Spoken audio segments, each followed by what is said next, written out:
Hello，大家好。唔知大家有冇聽到澳洲一個好轟動嘅新聞，就係喺 Bondi Beach 嗰度發生恐怖襲擊，好多人死嘅死，傷嘅傷，亦都有一個徒手去同個歹徒搏鬥，而家住咗喺醫院嘅一個我哋話嘅英雄啦。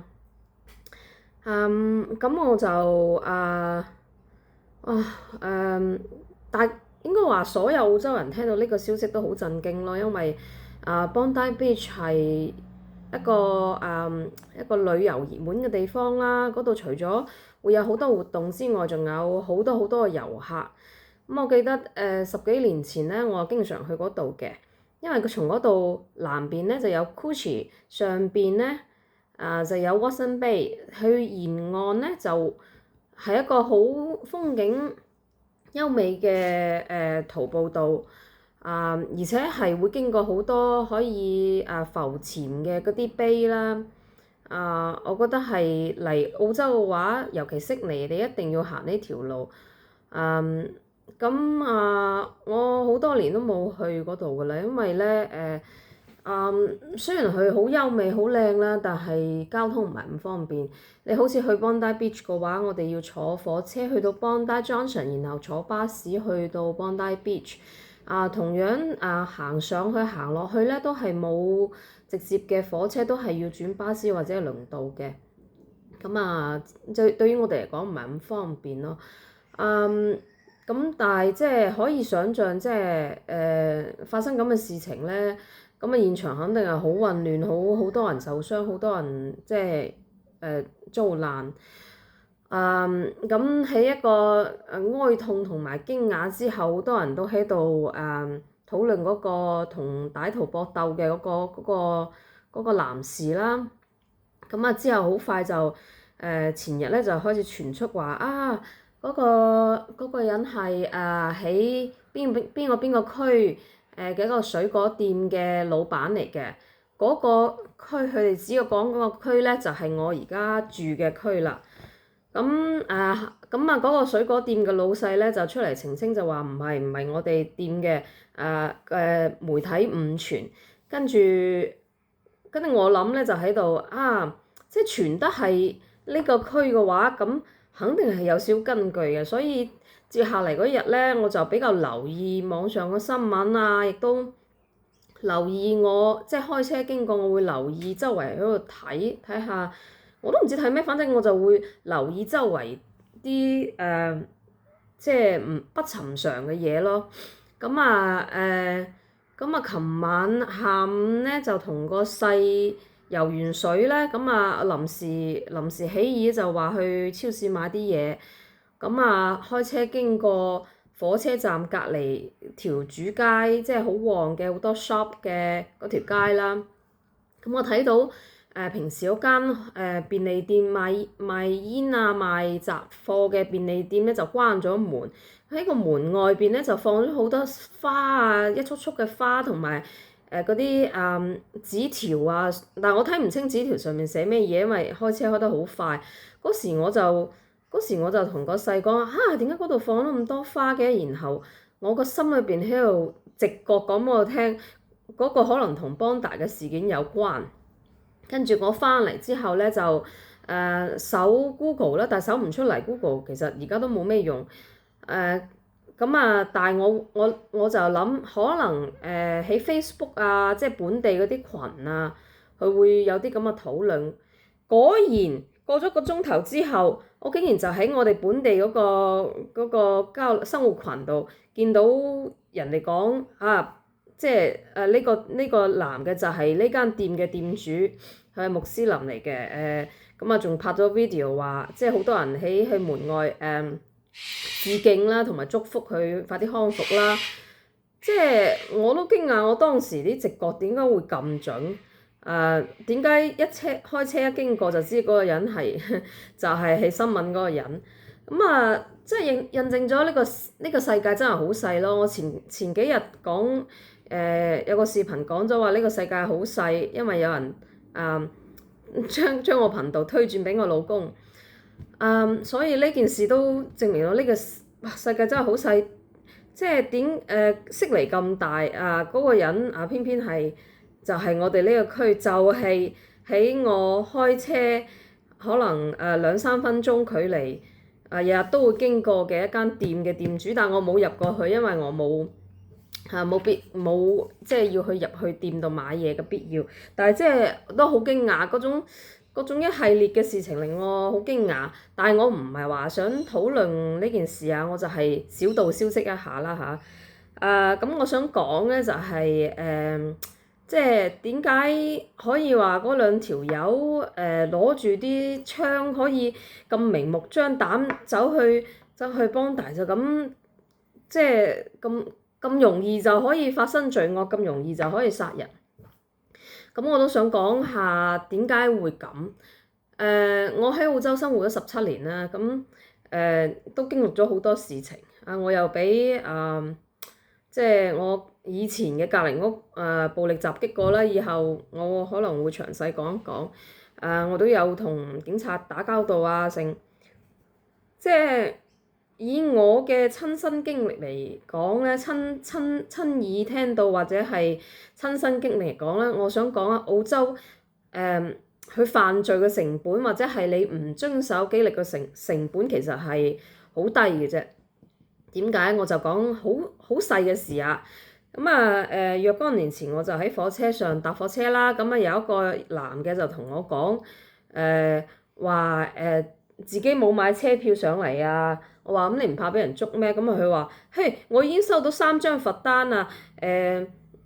但係我同佢哋講，我 Centrelink 都冇發錢俾我點樣去交個罰款啊？我冇錢交，反正就係佢話我就係冇錢交，你催我帳咩？佢話我又從來唔買車票搭車，我收到罰款我又唔交，反正我就冇錢噶啦。Centrelink 打錢俾我，有錢我或者會交，冇錢我就唔交。但係我食都成問題，你點知我交錢啊？所以佢罰款係可以無限延長或者係不執行。又好似我朋友啦，佢自己私下，即係佢冇通過中介將間屋租出去，自己私底下租屋，佢又唔知咁多有法律嘅問題。咁點知呢個租客咧就賴死唔走啦。咁因為你冇一個正式嘅合約或者冇通過中介，你係好難去執行。跟住後尾3番4次去落警告啊，又揾仲裁機構介入啊，佢都唔肯走，到最尾好似係佢終於走咗，但係將間屋砸爛晒。但係你冇辦法唔知係因為佢係冇因為通過中介出租咧，定係佢冇買足夠嘅保險？反正 at the end of the day 咧，佢就冇任何保險，亦都冇去付，所以做壞事嘅人就可以咁快咁容易咁走。咁好似你譬如你嗰啲費用啊、council 費啊，或者係你開車出去俾人開個罰單啊，佢上面雖然講話你如果唔按時交呢個罰款啊，或者呢個費用，佢會有利息嘅charge 你啦，佢會有一個強制執行嘅 extra charge 啦。但係其實你賴落去咧，你話我冇錢交啊，我而家經濟困難啊，佢可以豁免你一部分嘅費用，或者佢可以安排你分期付款。反正佢係即係你如果話我一窮二白，我就係咁噶啦，我就係冇錢，我就係爛命一條咧。其實係各方面都會對你有網開一面，即係唔會話將你逼到去絕境嘅。所以就係即係所以點解話澳洲話會養懶人啊？點解話咁容易澳洲食福利啊？呢個都係有少少原因，即係其實呢度嘅法律執行並唔係咁嚴謹咯。咁我亦都大概講一下我俾以前嘅舊鄰居襲擊嘅一個大概啦，就係我投訴去3更半夜開 party，而且唔係一次，係基本上日日都係咁。你諗下3、4點咁樣乒乒乓啷，你日日都瞓唔到，你冇辦法。我亦都經過各方面即係向佢投訴啦，向物業投訴啦。咁有一日咧就係佢借住發酒癲啦，就走嚟我哋屋企砸爛咗我哋窗，砸爛我門啦。然後呢個都唔係好關鍵，佢仲要係揚言話從後院翻個圍牆，好矮嘅圍牆嚟啊，然後嚟殺咗我哋嘅貓。咁好多人驚啊，所以我報警。咁報警啦，佢的確係好快到，大概3分鐘就到咗啦。咁佢都將個人帶走咗。咁但係咧，因為佢雖然揚言話要傷害我，但係因為佢未對我造成實際嘅人身傷害咧，佢第二日朝早就放翻出嚟㗎啦，冇任何法律責任，只不過話警告佢，假如有下一次或者假如有進一步嘅傷害，咁可能佢就要被捉入去或者係要出庭啊成。但係我就覺得好講唔通，就係你話佢未對人造成實際傷害啊，咁但係佢已經有跡象係要做啲咁嘅嘢，咁呢個時候你唔能夠對佢做任何嘢啦。咁到佢對他人造成實質性嘅傷害嗰時，咁係咪遲得滯咧？咁話唔定係邦大呢件事嗰兩個男嘅嗰個阿爸，可能佢平時有啲反社會嘅言論啊，或者係有啲危害社會嘅行為啊，咁佢不單止冇任何後果、任何管制、任何監控，咁可能佢好容易就係有一日崩壞咗，定係有一日發癲咁，佢就出嚟對人造成實質性嘅傷害。咁係啊，咁呢個時候你可以用法律制裁佢，但係佢已經傷害咗好多人，傷害咗好多生命，咁係咪遲得滯咧？我就喺度諗，即係好多事情包括我朋友啊，包括各種識嘅人啊，都係譬如你青少年啊入你嗰個士多店搶劫啊，你唔能夠做任何嘢，你唔能夠打佢，亦都唔能夠殺佢，你只能夠乖乖地將啲嘢俾佢，然後報警。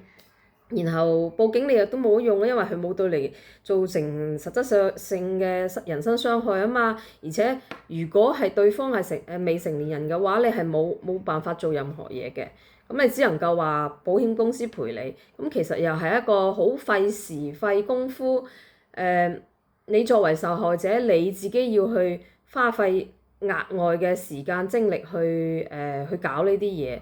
好似好似我俾人暴力襲擊咧，我話咁我點確保佢喺呢段時即係以後生活佢唔會襲擊我，或者係去承擔喺今次嘅襲擊我哋嘅法律責任咧？佢話你可以去做精神鑑定，話佢對你嘅精神造成咗一定嘅傷害啊，或者你都可以上庭去指責佢指證佢啊，然後警方出嚟作證。咁但係呢啲所有嘢都要我自己去 initiate。要我去發起。咁其實對於一個受害者，當時都已經被搞到即係精神都唔係好集中嗰時，你要受害者咁樣嚟做，其實我覺得真係好唔合理㗎咯。所以點解話澳洲會容易發生啲咁嘅事情，然後譬如好太平，突然之間會發生啲好勁嘅嘢，咁我覺得都同呢個澳洲呢個犯罪同埋受懲罰嘅成本比較低有關。咁點解會係犯罪同受懲罰嘅成本低咧？其實你睇下呢度嘅基礎教育，你就知道學校係強調即係 positive thinking、positive behaviour，佢係注重展示你邊樣先係啱嘅正確嘅做法。咁當你小朋友或者係當學校發生啲不盡人意嘅事情，咁學校點樣處理咧？其實係好輕嘅，佢就話先係口頭警告啦，跟住就俾佢一個 quiet time，即係面壁思所謂嘅面壁思過，其實就係一個課室入邊等你坐5分鐘咁樣。再唔得咧就係嗌家長啦。咁嗌家長假如嗌家長冇用咧，可以點？其實學校都答唔出嚟嘅，佢就會講啲好空泛嘅嘢，會揾各方協調啊，會揾心理諮詢，揾專業嘅輔導啊，睇下個小朋友係咪需要即係 therapy 啊、性啊、行為嘅引導啊。但係佢好少話會上升到去報警啊，或者係將你開除啊，或者係將你休學啊之類，即係除非你真係發生非常重大嘅事情。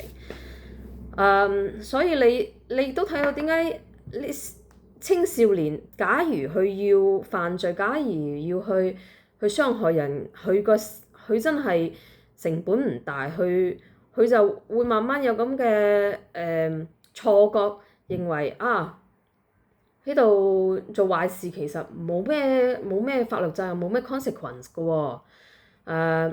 即係你做開一次壞事，即係當然呢件壞事可能係唔俾人知㗎啦，亦都冇受到任何處罰啦。你做一件壞事，如果你冇任何懲罰，佢可能會做第二件、做第三件，或者再越做越大，到不可控制為止。咁所以呢個就係我觀察咯，即係佢雖然係有正向教育，但係同時佢對嗰個 negative behaviour 呢樣嘢，佢係處理嘅手段啊，或者係處理嘅程度，其實我覺得係不足嘅。咁呢個亦都係澳洲嘅一個弊病一個缺點啦。即係每一個社會佢係不盡人意、不完美嘅。咁唔係話即係唔係話我哋要尋找一個完美嘅政府或者完美制度。有呢個缺陷或者有呢一個唔好嘅事情，或者係政府係失職咧，我哋當然要批評佢啦。當然要係輿論指責佢啦。如果唔批評，呢個社會係冇進步嘅。呢個係一回事啦。另外一方面咧，我想講嘅就係雖然係有不幸嘅事情發生，我哋都要睇一睇不幸事情嘅反面。就好似呢件事情雖然係有真係好惡劣嘅傷害啦，咁亦都有嗰種無私嘅挺身而出去包括嗰個同歹徒搏鬥嘅嗰位男士啦，仲有好多支援嘅路人啦，各種事後去清理現場，將嗰啲遺留喺海灘上嘅濕物整理埋一齊嘅普通市民啦，仲有事後我哋個人啊、私人啊、企業嘅嗰種籌款啦、社區嘅 support 啦、大家嘅去悼念啊、去祝福啊、去各種 best wishes 啊，我覺得呢樣嘢係即係洶湧而嚟嘅，係嗰種善意，我哋對災難表達嗰種善意係好強烈嘅。所以呢個亦都係呢個社會，佢雖然對壞分子係寬容嘅，但係同時佢依賴並且鼓勵我哋普通人嘅善意同埋我哋嘅自律嘅行為。所以你一方面會見到好似好 ridiculous 嘅惡意，另外一方面你會得到好多嘅善意同埋即係嚟自普通人啊、社區啊、醫院啊所有人嘅一種幫助同善意。我喺之前嘅 video 都講過啦，我喺澳洲暈過幾次啦。咁假如當時如果唔係有即係熱心幫助嘅路人咧，咁我暈咗就暈咗冇可能跌咗落海都唔一定。即係你唔知幾時係你會動用到呢一種善意嘅。所以咧，我覺得雖然我哋要譴責呢件事，但係都盡量唔好話對號入座，話即係某些國籍或者係某些宗教嘅人點呢個社會就好似 sinking ship 咁樣，就係冇救啦。呢個社會咁亂咁日後就唔太平啊！我哋生活越嚟越艱難啊！Maybe this is true， 但係我哋亦都唔好話忽視，即係呢個社會仲有嘅嗰種善意嚟自他人嘅幫助。我覺得呢樣更加重要。呢、個就係、即係就好似基道山恩仇記咁樣，係你最尾其實就係、希望係好重要嘅，希望係會令人向善，係令人係會令人會有更加好嘅改進同埋修正。咁靜下嚟，我哋就等待，等待有啲事情有啲傷害，佢係需要時間去僥倖嘅。咁當然啦，我希望唔好有類似嘅事情發生啦。但係有人嘅社會就一定有動亂，一定會有不太平嘅事情。咁作為我哋普通人咧，就我覺得咧，就一咧就係冇咩事又唔好湊熱鬧啦。咁就算你湊熱鬧咧，都冇所謂。即係盡量即係避開啲你覺得唔安全嘅地方。但係講真，真係避無可避呢樣嘢係，所以我都冇咩話建議俾你。只能夠講話大家一切安好啦。平時冇咩嘢咧，就唔好做啲傷天害理嘅事情。你可以唔去話伸手幫人，但係至少唔好害人啦。呢個係保你平安嘅一個好重要嘅手段。因為假如你害人，假如你即係對他人展示咗惡意咧，某些程度你啲 negative 咧會彈翻自己身上。呢個社會只會越嚟越惡，越嚟越 angry。